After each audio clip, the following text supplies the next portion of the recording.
parti pour mettre fin à la transhumance politique proposée itam ay réformes logique ou non? Selon eux, oui, logique. Selon eux. Par contre, li may contre transhumance. Moi, je suis foncièrement contre la transhumance. Mais lu ma koy bañ pour man war nañu xool beneen mécanisme bu dul proposer ay loi Amadou Ba moom na xoolaat maanaam toogaayam bu baax a baax ci ay proposition de loi li tax bi APR defee communiqué rek mu jàllax leen ko yarhamukallah li tax bi APR defee communiqué rek mu jàllax leen ko ne leen def leen proposition de loi c'est parce que moom xam na ne moom da doon wax noonu pour sonder waaye xam na ne mënul bind proposition de loi bu jàll ñoom kay proposition de loi yi ñu war a jàll yi ñu war a dugal fi mu toll nii te mu urgent du ay affaire transhumance ak yooyu noonu ils avaient battu campagne pour abroger la loi d'amnistie ils n'ont qu'à le faire ils avaient battu campagne pour criminaliser l'homosexualité ils n'ont qu'à le faire ils avaient battu campagne pour faire des réformes proposition de loi pour faire des réformes ils n'ont qu'à le faire maintenant pour man tere transhumance on peut pas interdire à quelqu'un mu nekk ci benn dynamique gëmatul dynamique boobu mu dem seeti keneen je suis contre la transhumance man ñëpp xam nañ ne la ca Cheikh Bamba Dièye waxoon en 2017 loolu laa jàpp ba suñ jonn yàllaay tey dafa décrire transhumance ci ñaari aspect benn bi mooy nee na ñi nga xamante ne dañoo nguuru ba pare ragal kaso moo tax pour laaxatu moo tax ñuy daw di transhumer nee na ñeneen ñi mooy ñi nga xamante ne ñoom belle vie la ñu bëgg ak nguuru nga xamante ne xaalis rek la ñuy wër ñoom du ñu nekk mukk dans l'opposition et moi je crois que tey réforme yi ñu war a def dëgg nekkul ci maanaam ay proposition de loi réforme yi ñu war a def mooy delloo siwaat encore une fois te buggoo leen ko dégg te man loolu laa gëm ci loolu laay dox mooy la politique idéologique man loolu laa gëm oui parce que bu ñu toogee fii tey di wax transhumance mais dans les autres pays transhumance ni mu amee fii dafa amee ci beneen yeneen dëkk yi regardez la France tu vois des gens qui sont de la gauche mais ba ñuy faatu ci gauche bi la ñu nekk ils échouent des élections bu ñu dem dañuy échouer mais du tax ñu dem duñu transhumer jamais alors maintenant parce que ñooñu idéologie boobu la ñu gëm ñooñu vision boobu la ñu am ci politique maintenant tant que delloowuñu politique gu vision fii ci réew mi mais transhumance dañuy kii rek kenn day ànd ak Mamadou Fofana ba Mamadou Fofana daanu ci nguur gi Feuz falu mu daw dem ànd ak Feuz bu Feuz daanoo mu dem ànd ak Ahmed Ndoye noonu la koy jàppee y'en a qui sont là am na ci koo xamante ni mii APR fii mu ngi waajal créer kii mouvement am ci Abdoulaye Wade la nekkoon bi Abdoulaye Wade daanoo mu créer mouvement ba mu créé mouvement rejoindre Macky Sall ne daf koy jàppale Macky Sall daanu instant bii ma ngay créé mouvement ma ngay waaj a créé mouvement ma ngay waaj a créé mouvement. waaw mais est-ce que du loolu lañ bëgg a dakkal moo tax ñu proposer loi bi. Ahmed laa waxal wala Ahmed moom laay waxal wala. kan lay waxal.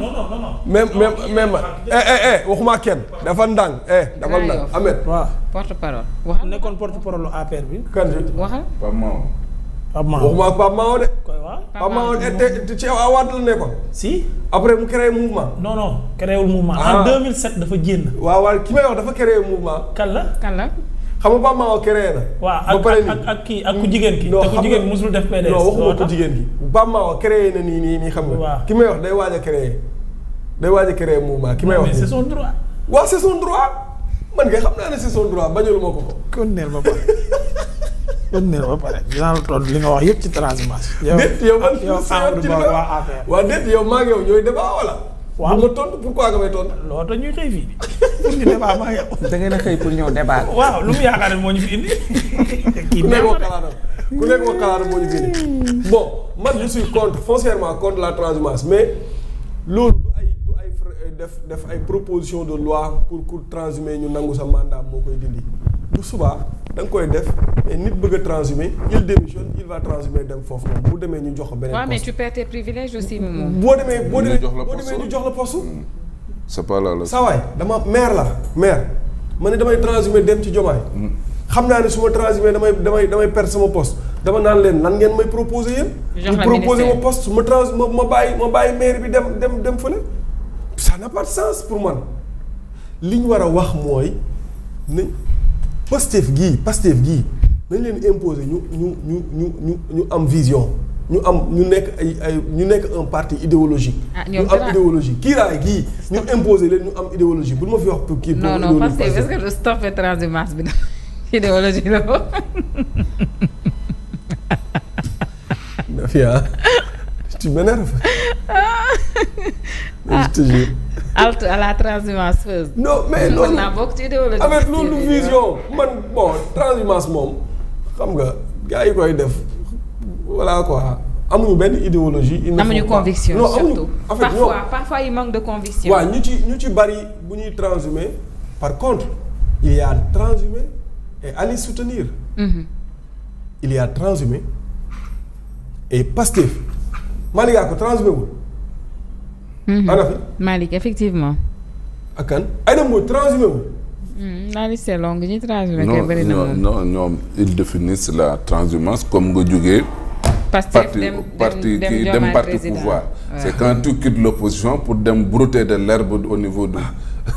mais ñoom ils ont ñoom am nañ ay transhumants. mais la position de l'APR par rapport à ça parce que liir naa tamit tey suba seen benn speech ñuy wax ni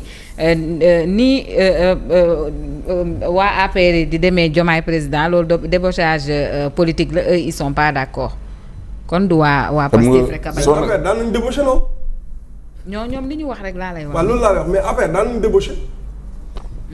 APR danaan jëlee ci Wade di indi ci ñoom. APR ñaata nañ fi débauché fii.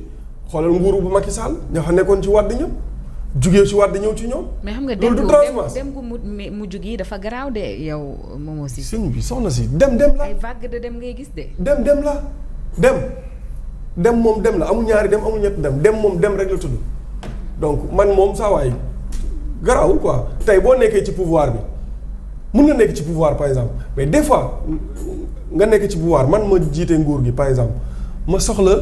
xalaatu Mamadou Fofana alors que Fofana yow la faral ma bëgg poste bi Fofana rek moo ko mën a jiite mais mën naa dem débaucher ko ne ko Fofana kaay. proposer ko ay mbir mu ñëw.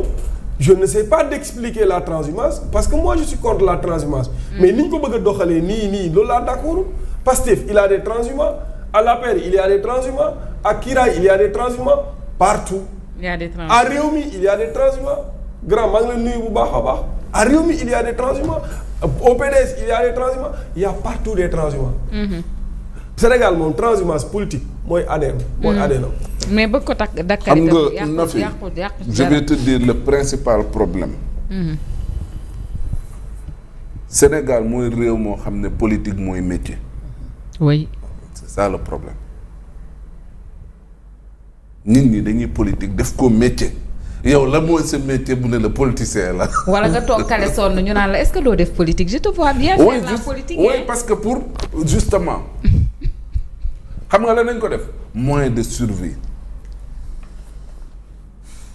léegi nag looloo waral mbirum transhumance yi yëg naa nga Abdoulaye kii moom Amadou moom man je crois que le gars est-ce que Amadou est-ce que duñ ko ay mbokkam il faut ñu woo ko jéem waxtaan. wala ñu ndëppal ko. Non, moi je ne comprends pas parce que le gars aussi des fois il a de ses propositions yoo xam te ni. il est incohérent. mais da nga naan kii vraiment est-ce que.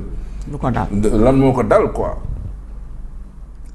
gis nga mbirum politique mu Sénégal tu prenais sànq moom mi ngi doon jël exemple France xam nga les pays là lu ñu njëkk a régler mooy dañuy gëmloo nit ñi ne leen politique nekkul moyen de survie.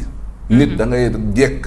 règle ba pare doog a nekk ci politique bi autrement dit moom mooy politique bi ci boppam tu le fais pour servir ta nation pour servir ta communauté et non pour se servir ñun nag c'est le sens inverse au Sénégal nit ci ëpp ñuy def politique mais mbirum survie nañ ko def jàpp nañ ne woy mbirum privilège jàpp nañ ne woy mbirum jëndum oto mbirum takk ay jeeg ut ay nangam ak nangam transhumé pour am direction transhumé woy pour mais quand même dëkk yooyu yi ngay wax nii ay France si vous prenez l'exemple de la Chine qu'est-ce qui se passe là-bas député yi déjà da nga am liggéey ba pare boo xam ne ci ngay nekk di ci percevoir. donc nekkuñu fii di lay daggale ay salaire de parlementaire au Sénégal c'est vrai am na ñu am liggéey mais dañuy boole ak seen salaire parlementaire. mais foofu noonu en Chine duñ ko def tu as déjà un travail où tu es rémunéré nga am foofu xaalis maintenant on te donne juste des indemnités de cession et nekkoo fa en temps plein Sénégal ngay gis nit koo xamante ni 365 jours sur 365 jours il est à l'Assemblée nationale. amuñu xëy. dëkk ca hôtel ba lekk fa naan fa au frais de mais oui parce que amuñu xëy léegi nag loolu moom mooy problème bu fekkee ne da nga jël politique def ni ne lii moom mooy sama tekkiwaay lii mooy sama métier bu ma ci tekkiwul saa waaye du ma dem. comme ni nga ko waxee sànq les gens réfléchissent comme ça oui est-ce que doo dugg ci politique bu pour mbir mi dox. et loolu moom mooy problème bi maintenant nag loolu moom mooy indi ñeneen ñi tamit les maires et autres du suivre ku ci nekk jàpp nga ne oui il faut que tu sois du côté du pouvoir. pour nga mën a am weccit pour nga mën a am oto pour nga mën a am privilège pour nga mën a xalaat a falu pour nga. or en réalité c'est pas cette envie de servir leur communauté moo leen animé. c'est juste dañ ci dugg parce que jàpp nañ ne ci nañ mën a defaroo ci nañ mën a amee xaalis ci nañ mën a nekk ci benn opulence bi ci nañ mën a nekk ci benn statut social bi. or li am solo moom mooy nga xam ne man kat sama réew de dama am lu ma warloo moom taxaw pour mën ko servir dignement taxawee ci taxawaay bi nga xam ne moom moo war société bi da nga ko war a liggéey dañ la def maire nga war a mën a kii mais tu vois des maires yoo xam te ni ci politique bi nañ bëgg a teddee. ci mairie bi nañ bëgg a teddee. mais quand même loolu mënut a dem mënut a kii. maintenant nag pour la transhumance après les gens n'ont qu'à voir ku ci nekk noo koy gisee. parce que de toutes les façons ils vont l'interpréter n'importe comment. Ils vont dire non c'est pas de la transhumance c'est du patriotisme nangam ak nangam après.